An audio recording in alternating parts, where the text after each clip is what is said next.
Hi, this is Amir Khan, and I'm talking to Male Sport on boxing. Okay, it's Charlotte Daly here with Male Boxing. I'm joined by Amir Khan. Thank you so much for coming and talking to me. I know you've literally just landed and come from the airport. How are you and how excited are you for this week of boxing? Yeah, I'm doing well. I was in the Middle East, so it was only like a couple of hour flight from Dubai to Saudi Arabia, and I've been to Riyadh before. But yeah, I'm really looking forward to this weekend. It's going to be a massive fight. It's a crossover as well, which makes it a little bit more interesting because obviously I think whenever there's a crossover, there is someone that's going to go down, and something's going to happen. Is Tyson Fury going to be the one to knock him out? I mean, that's what I believe. But like I said, this is boxing where one punch can change a fight. Now, I know they've been saying that Ngannou's got so much power and he hits very, very hard, but has he really got that power to knock Tyson Fury out? I mean, we've seen Tyson go down few times by Wilder and other fighters, but he's always got back on his feet again. But really, people are saying to me that this guy has the power to keep him down.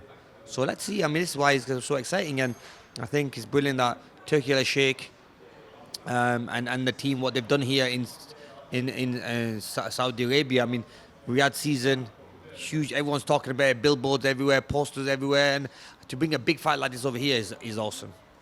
And you said there about Tyson Fury clearly being the favourite for this fight. And Francis Ngannou is known for his power, and that's what everyone's talking about. But as a boxer yourself, what do you think about the fact that Francis is so heavy because of all that muscle that he's carrying? Like, a lot of people are saying that he's flat-footed and that he's slow. From what you've seen of him in the ring so far, what do you kind of make of that? Yeah, so looking at him train and watching him train, obviously he's got Mike Tyson on his team as well. So now Mike Tyson's not going to want to train someone who's going to embarrass him. Mike Tyson must see something in Ngannou to say that this guy has it to win. He has something that could go into this fight and win this fight. So really, I mean, yeah, watching him train, obviously he's got slow hands, but you can see he hits hard. He hits very hard. You know that once he connects, he's gonna hurt you. Now, one thing about Tyson Fury, we know he does get caught. He gets hit sometimes. Maybe when he just loses that focus, gets a bit complacent. But this is what I think that Mike Tyson and Ngannou are looking for. They're looking for Tyson Fury to go, just to let his guard down, and boom, they're going to catch him with a big shot. The only chance he's got to win this fight is knockout, and I think he's going to try to go for that knockout. That's the thing, isn't it? It's just one lapse in concentration that could be it. But and it's happened. We've seen it happen to the best, where as soon as you lose your focus for a second, boom, you've been knocked out. well, we'll see. But yeah, you said there about Mike Tyson has been brought into Francis Ngannou's camp. Do you think that was more of a publicity stunt, or do you think Mike Tyson can actually kind of turn him into a real contender within a couple of sessions? No, I mean, it's not really a couple of sessions. It's not a couple of sessions. The reason why, because it's about 3 months they've been working together, right? So in 3 months, you can change a person, especially if you're already a fighter. He's a fighter, is Ngannou. Ngannou's coming from the UFC. He's a cage fighter. I mean, it takes a tough man to go in that cage. So he is a fighter. So Tyson must have just changed a few little things. Now, imagine it.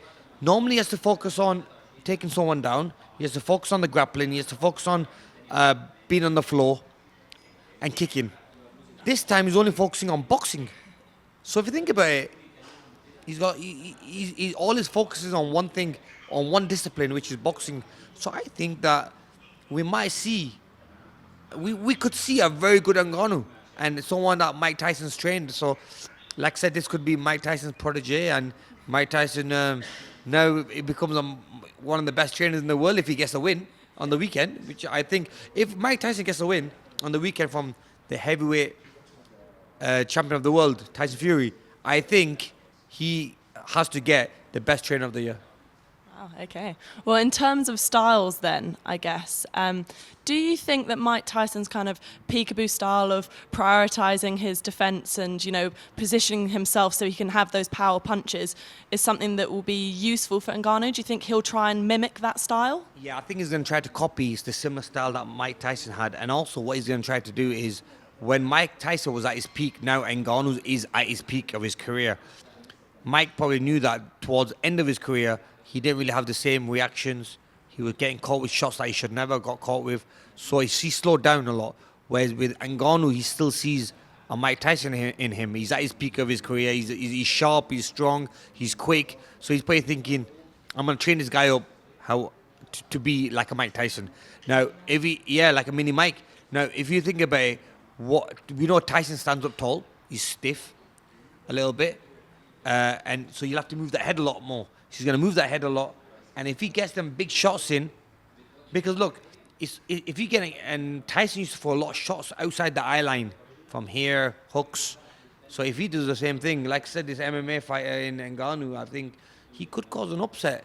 But realistically, look, as a fighter myself, we look at it, and I've always favoured Tyson Fury going into fights. I remember when one time I said Tyson Fury was going to beat Klitschko when they first fought. The amount of criticism I got is like I had lost a fight. It was probably worse than me losing a fight. The amount of criticism I got, I could not believe it, because they said you don't know nothing about boxing. I mean, but I really believed in in Tyson Fury. Now I think same again in this fight. Tyson's gonna do a job on him. Tyson's gonna be smart. He's gonna hit with shots that he's never been hit with, and I think it will be probably. I think he'll knock him out in 6 rounds. So let's see what happens. But in them 6 rounds, it's gonna be dangerous. There's gonna be times where it gets really dangerous, where Tyson might get caught. But still, I got Tyson winning.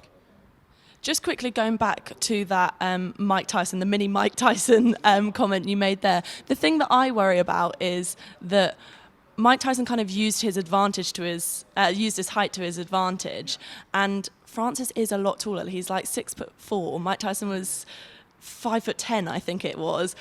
Do you think that because of the height difference, he can't kind of get in there? Like, it could be the case of when Lennox Lewis was pushing his head down. Do you think Tyson will do the same sort of thing if he gets... Tyson is a very clever fighter, where Tyson will make sure that he doesn't get close to him if he's trying to do that Mike Tyson peekaboo style.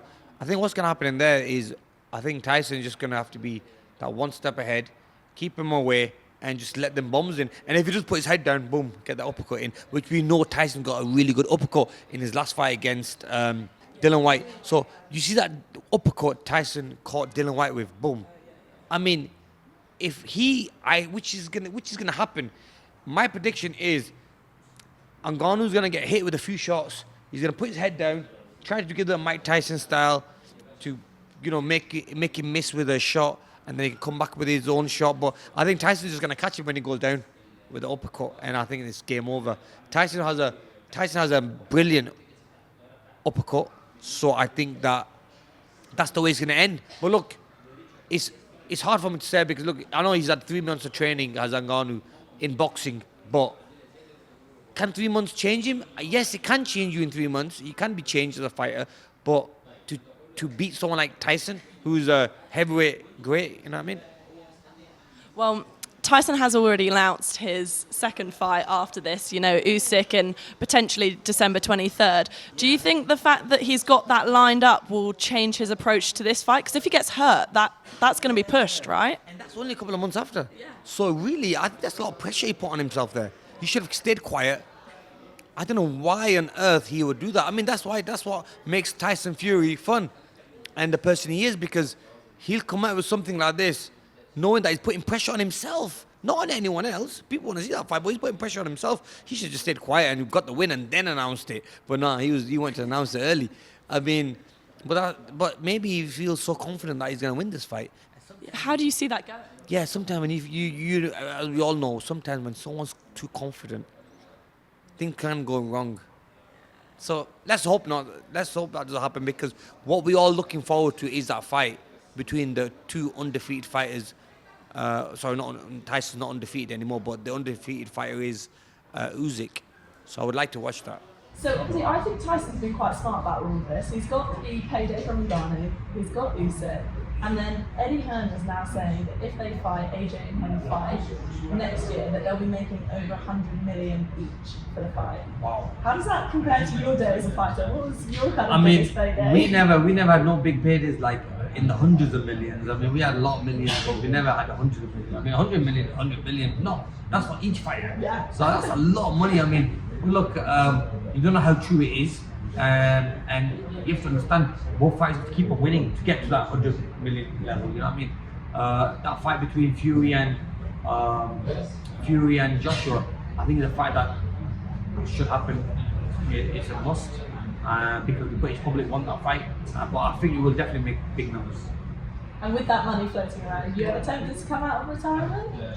Big Saudi payday for you? You know what? I've been asked to do a few big fights. Maybe one day come back. I mean, I've just got into more investments and putting my money into places like into this. I've just invested into this as well. Giving people good nutrition, good drinks to drink, because these are stuff like this I never had when I was boxing. You know what I mean?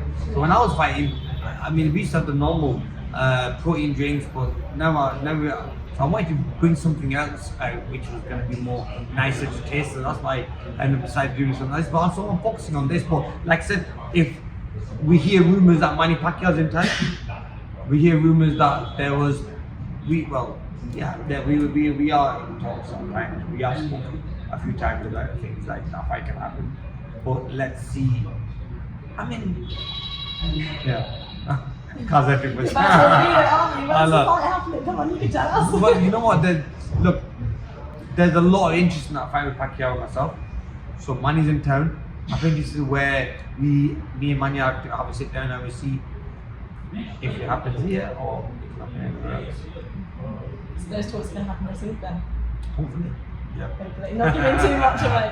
Now, I just want to ask one question in terms of Tyson Fury keeps talking about these big paydays and how that's motivating him at the moment to stay in the ring. For you became a world champ at like 22, unified at 24. You kind of did it all in your 20s. What kept you motivated to stay in camp? Because it's I know, it was crazy because I unified at 24. Won my first world title when I was 22, just turned 22. And it was crazy, he was just defending them. And I tried to get the undisputed unification against Tim Bradley and he didn't want to fight me.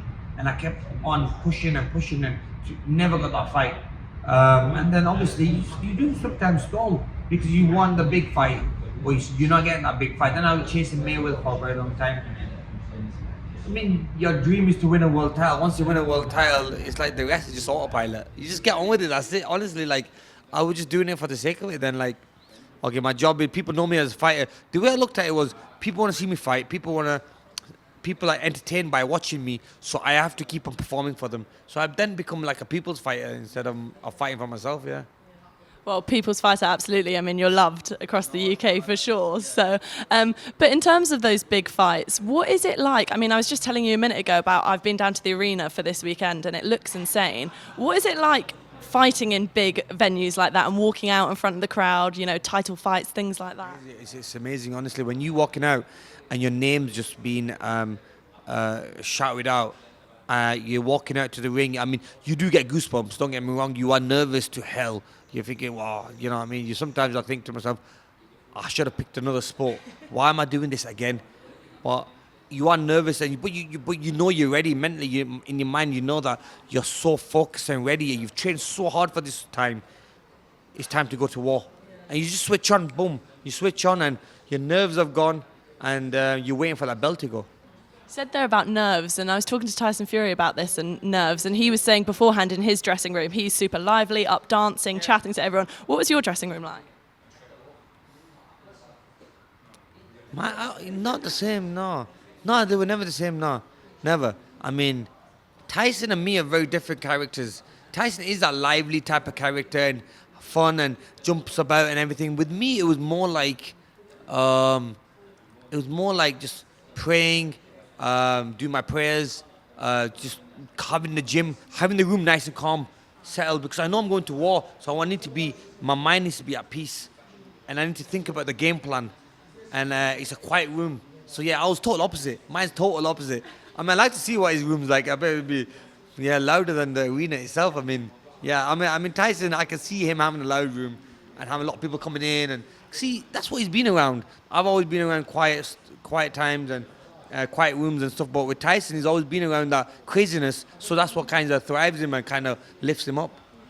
And in terms of after the fight then, are you still as quiet? Would you just go back to the family, or is it big night out, celebrate with the team? No, you know what, quiet, yeah. Yeah, them days have gone for me where Even when I was, yeah, to be honest with you, very quiet, yeah. Compared to, like, when I compare myself to Tyson, I'm very quiet, yeah. But normally, I'm like normal other fighters would do, like go for dinner with the family, have dinner with the family, go to my suite or the room, and we'll have a sit down there. Maybe there's an after party there, but what I would do, I'd go to the after party, 5-10 minutes and leave, because I just don't want, yeah, Shoma, because you've just been, you've been in an arena where it's full of noise and people supporting and shouting your name, and then you want a bit of peace of quiet and you want a time to think about and just bring you back down to earth, And I just want to finish by getting your predictions for this weekend between Tyson Fury and Francis Ngannou, and between you and Manny Pacquiao.